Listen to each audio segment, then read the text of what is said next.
Hello friends, Saroj kitchen world में आपका स्वागत है। गुड़ी पड़वा आने वाली है। गुड़ी पड़वा पर ज़्यादातर महाराष्ट्रियन लोगों के यहाँ पूरन पोली बनती है। तो आज मैं आप लोगों के साथ पूरन पोली की रेसिपी शेयर करने वाली हूँ।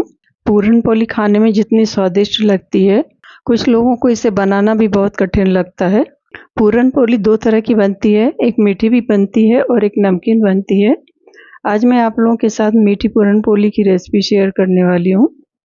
इसे बनाने के लिए मैंने 1 कप चने की दाल ली है। चने की दाल को धोकर मैंने 4-5 घंटे के लिए भिगा दिया था। दाल को हम कुकर में उबलने के लिए डालेंगे। हमें इसका पानी नहीं डालना है। यहाँ पर मैंने 1 कप चने की दाल ली है, उसके लिए मैं 2 कप पानी डाल रही हूँ। इतने पानी में दाल अच्छी तरह से पक जाएगी। कुकर का ढक्कन लगाकर हम दाल को पकने के लिए रख देंगे। कुकर में जब 1 सीटी आ जाएगी तब हम गैस का फ्लेम कम कर देंगे और 3 से 4 सीटी और लेंगे। दाल पक रही है, तब तक हम दूसरी तैयारी करेंगे। एक कढ़ाई में मैंने 2 चम्मच खसखस दाना लिया है, जिसे पोस्त दाना भी कहते हैं। इसे हम हल्का सा भून लेंगे और इसे ठंडा होने के लिए दूसरी प्लेट में निकाल देंगे। यदि ये गर्म कढ़ाई में रहेगा तो जल जाएगा। अब हम आटा तैयार कर लेते हैं। यहाँ पर मैंने 1 कप आटा लिया है और आधा कप मैदा लेंगे। आप सिर्फ आटे से भी पूरन पोली बना सकते हैं। आटे में मैं 1 चम्मच नमक और 1 टीस्पून भरकर घी डाल रही हूँ। आटे में सारी चीज़ों को अच्छी तरह से मिक्स कर लेंगे। आटे में नमक डालने से आटे में थोड़ा सा सौंधापन आ जाता है और घी डालने से इसमें खस्तापन आ जाता है। आटे में थोड़ा थोड़ा पानी डालकर एक सॉफ्ट डो तैयार करेंगे। पूरन पोली बनाने के लिए सॉफ्ट डो की ज़रूरत होती है। हार्ड आटे से जब हम पूरन पोली बेलेंगे तो उसमें से मसाला बाहर निकलेगा। आटा तैयार हो गया है, इसे हम गीले कपड़े से ढककर रख देंगे। दाल भी पक गई है। अब हम कुकर ठंडा हो गया है, इसे देख लेते हैं। यहाँ पर दाल अच्छी तरह से गल गई है। अब हम दाल का जो पानी है उसे हम निथार लेंगे। दाल में से जो पानी निकलेगा उसे हमें फेंकना नहीं है। इस पानी को आप सूप बना सकते हैं या फिर सब्जी में डाल सकते हैं। एक बाउल में मैंने स्ट्रेनर लगा लिया है। स्ट्रेनर में दाल डालकर हम इसका पानी अलग कर लेंगे। दाल को हम एक अलग बर्तन में डाल देंगे। पूरी दाल हम इसी तरह से छान लेंगे। अभी दाल बहुत ज़्यादा गर्म है तो हम इसे थोड़ा सा ठंडा करेंगे, उसके बाद ही हम मिक्सर में पीसेंगे। यहाँ पर 7-8 इलायची छील लेंगे और हमने जो खसखस भून कर रखी है उसे भी हम मिक्सर के जार में डाल लेंगे। साथ में मैं उसमें 2-3 चम्मच चीनी डाल रही हूँ। खसखस भी थोड़ी सी है और एकदम बारीक है तो ये जल्दी नहीं पिसेगी। सभी चीज़ें एक साथ पीसने से बहुत अच्छी तरह से पिस जाती हैं। जब भी आप इलायची को पीसना चाहें उसके साथ आप चीनी मिलाकर पीसें, ये बहुत अच्छी तरह से पाउडर बन जाता है। खसखस और इलायची अच्छी तरह से पिस गए हैं। पाउडर को हम एक कटोरी में निकाल लेंगे। यहाँ पर दाल भी हल्की ही गर्म है। अब इसे हम इसी जार में डालकर पीसेंगे। यहाँ पर मैं पूरन पोली चीनी से बना रही हूँ। यदि आप पूरन पोली गुड़ से बनाना चाहते हैं तो चीनी की जगह गुड़ का यूज़ कर सकते हैं। जिस कप से हमने दाल ली थी उसी कप से हम चीनी लेंगे। दाल के साथ ही मैं चीनी डाल दूंगी, जिससे कि दाल थोड़ी सी पतली होकर अच्छी तरह से पिस जाएगी। पूरन पोली में भरने के लिए जो मीठा पूर बनाते हैं तो वही चीनी मैं अभी दाल पीसने के समय डाल दे रही हूँ। यदि आप पूरन पोली गुड़ से बनाना चाहें तो आप चीनी की जगह गुड़ डाल सकते हैं। दाल में चीनी डालकर हम पूरी दाल इसी तरह से पीस लेंगे। कढ़ाई में 1 टेबल स्पून घी गरम करेंगे। घी गरम हो जाएगा तब हम इसमें पिसी हुई दाल का पेस्ट डाल देंगे। यहाँ पर गैस का फ्लेम हम मीडियम ही रखेंगे। दाल को हम चम्मच से चलाते जाएंगे। बची हुई दाल भी हम इसी तरह से पीसकर कढ़ाई में डालते जाएंगे। दाल के पेस्ट को हमें चम्मच से चलाते जाना है, क्योंकि इसमें चीनी भी मिली हुई है, इसीलिए ज़्यादा लगने का डर है। यहाँ पर हमने पूरी दाल पीस कर डाल दी है। दाल और चीनी के पेस्ट को जब हम डालेंगे तो एकदम से थोड़ा पतला लगेगा।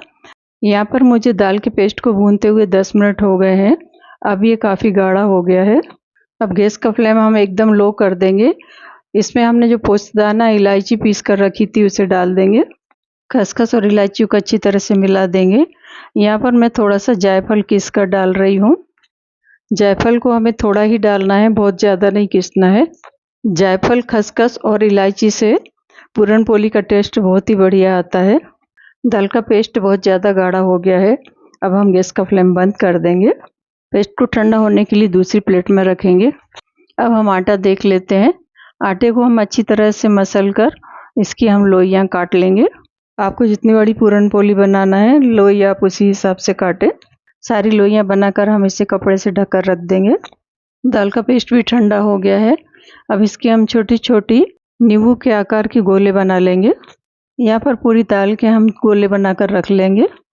आटे की हम एक लोई लेंगे और दोनों हाथों की उंगलियों से उसे बढ़ाते हुए एक कटोरी का शेप देंगे। आटे की लोई के बीचों बीच दाल वाली गोली रख देंगे और इसे हम चारों तरफ से बंद कर देंगे। बंद करने के बाद जो आटा एक्स्ट्रा रहेगा उसे हम निकाल लेंगे। अब लोई को हाथ से अच्छी तरह दबाकर हम इसको गोल शेप में करेंगे। लोई को हम पट्टे में रखकर हाथ की उंगलियों की सहायता से थोड़ा बड़ा करेंगे ताकि जो मसाला है सब तरफ एक जैसा फैल जाए। अब हम बेलन की सहायता से हल्के हाथ से पूरन पोली को बेलेंगे। तवा अच्छी तरह से गर्म हो जाएगा तब हम उसमें थोड़ा घी लगा देंगे। पूरन पोली को हम हाथ से उठाकर तवे पर डाल देंगे।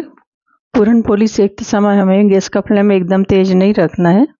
तवे पर पड़ी हुई पूरन पोली का कलर जैसे ही चेंज होगा इसे हम पलट देंगे और अच्छी तरह से घी लगा देंगे। घी लगाकर जब पूरन पोली सिक जाएगी तो इसे हम फिर से पलटकर दूसरी तरफ भी घी लगा देंगे। पूरन पोली को दोनों साइड घी लगाकर अच्छी तरह से उलट पलट कर सेक लेंगे। पूरन पोली सिक गई है, इसे एक प्लेट में निकाल लेते हैं। अब हम दूसरी पूरन पोली बनाएंगे। वापस हम एक लोई लेंगे और उसके अंदर हम दाल वाला मसाला भरकर लोई को पट्टे पर रखकर उंगली की सहायता से थोड़ा थोड़ा बढ़ाएंगे। बेलन की सहायता से हल्के हाथ से बेलते हुए पूरन पोली को बड़ा कर लेंगे। यहाँ पर मैंने दूसरी पूरन पोली भी बेल ली है। अब इसे उठाकर हम तवे पर डाल देंगे। तवे को हम एक बार अच्छी तरह से गर्म करेंगे, फिर गैस का फ्लेम हम लो कर देंगे।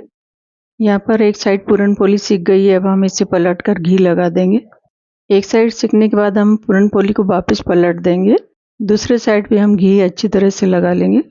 पूरन पोली को दोनों साइड हम अच्छी तरह से सेक लेंगे। जब इसका कलर सुनहरा हो जाएगा तब हम इसे एक प्लेट में निकाल लेंगे। इसी तरह से सारी पूरन पोलियाँ हम बना लेंगे। यहाँ पर मैंने 1 कप चने की दाल ली थी।